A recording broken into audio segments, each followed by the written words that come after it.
ये तस्वीरें अहमदाबाद से इस वक्त हम आपको सीधी तस्वीरें दिखा रहे हैं। साबरमती से ये सीधी तस्वीरें। महात्मा गांधी को याद किया प्रधानमंत्री मोदी ने और उसके बाद इन 75 सालों का जिक्र किया, दांडी मार्च का जिक्र किया कि किस तरीके से इस मार्च ने भारतीय स्वतंत्रता संग्राम का महत्वपूर्ण हिस्सा रहा है। और ये तस्वीरें देखिए, दांडी मार्च को झंडी दिखाते हुए, इस मार्च को रवाना करते हुए और अपने भाषण में खासतौर पर दांडी मार्च का जिक्र किया प्रधानमंत्री मोदी ने कि भारतीय स्वतंत्रता संग्राम का सबसे महत्वपूर्ण हिस्सा रहा है दांडी मार्च। इस आंदोलन, ये एक ऐसा आंदोलन था जिसने अंग्रेजी हुकूमत को हिला कर रख दिया था।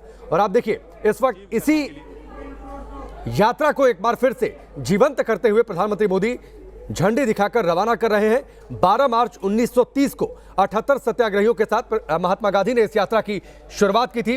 अहमदाबाद के साबरमती आश्रम से नवसारी जिले के दांडी गांव तक पैदल कूच किया गया था। रास्ते में और सत्याग्रही भी शामिल हुए थे। इस पूरी यात्रा का जिक्र किया है प्रधानमंत्री मोदी ने अपने इस भाषण के दौरान। और अब झंडी दिखाकर इस यात्रा को रवाना करते हुए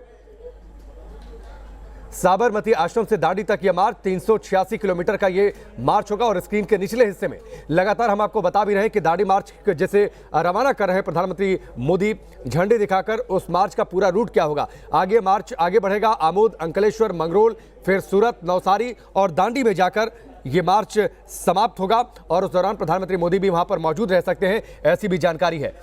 ये तस्वीरें ऐतिहासिक तस्वीरें हैं क्योंकि 1930 में एक ऐसे ही मार्च का आयोजन हुआ था। महात्मा गांधी के नेतृत्व में एक ऐसे सत्याग्रह की शुरुआत हुई थी जिसे पहले अंग्रेजी हुकूमत ने बड़े हल्के में लिया, लेकिन दरअसल इस आंदोलन का असर ऐसा हुआ था जिसने अंग्रेजी हुकूमत को हिलाकर रख दिया था।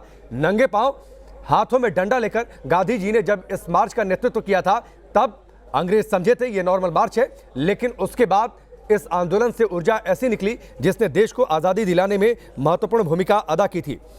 अंग्रेजों के नमक कानून के विरोध में इस मार्च को निकाला था। महात्मा गांधी ने 6 अप्रैल 1930 को सांकेतिक तौर पर नमक बनाया, अंग्रेजी कानून को तोड़ा और उसके बाद उन्हें सत्याग्रहियों के साथ, जो उनके साथ इस मार्च में शामिल थे, उन्हें गिरफ्तार कर लिया था अंग्रेजों ने। इस आंदोलन ने अंग्रेजों की नींद उड़ा दी थी। पूरब हमारे साथ जुड़ चुके हैं, सीधे उनका रुख करते हैं। पूरब, ऐतिहासिक तस्वीर है एक 1930 में जो मार्च हुआ था, उस मार्च को जीवंत करते हुए, उस ऐतिहासिक पल को याद करते हुए।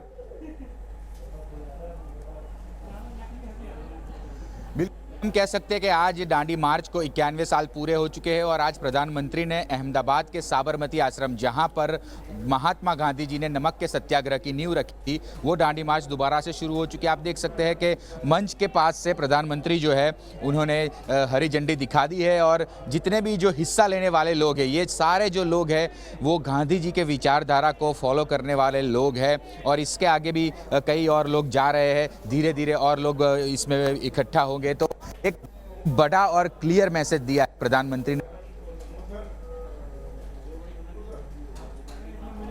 वाली पीढ़ी को, हम आने वाले नौजवानों को देश का इतिहास बताना चाहते हैं। ऐसी कई सारी कहानियां जो है, जो बिखरी पड़ी हुई है देश के भीतर, सारे जितने भी स्वतंत्रता सेनानी है जिन्हें कोई अब तक जानता नहीं है, उन सबको इस 75 हफ्तों के भीतर उजागर किया जाएगा और सारी कहानियां जो है वो भारत देश को दिखाई जाएगी, ताकि जो एक जज्बा है भारत में और लोगों को पता चले। खास तौर पर जज्बा 91 साल पहले, पूरब पटेल, जज्बा 91 साल पहले अंग्रेजों ने देखा था।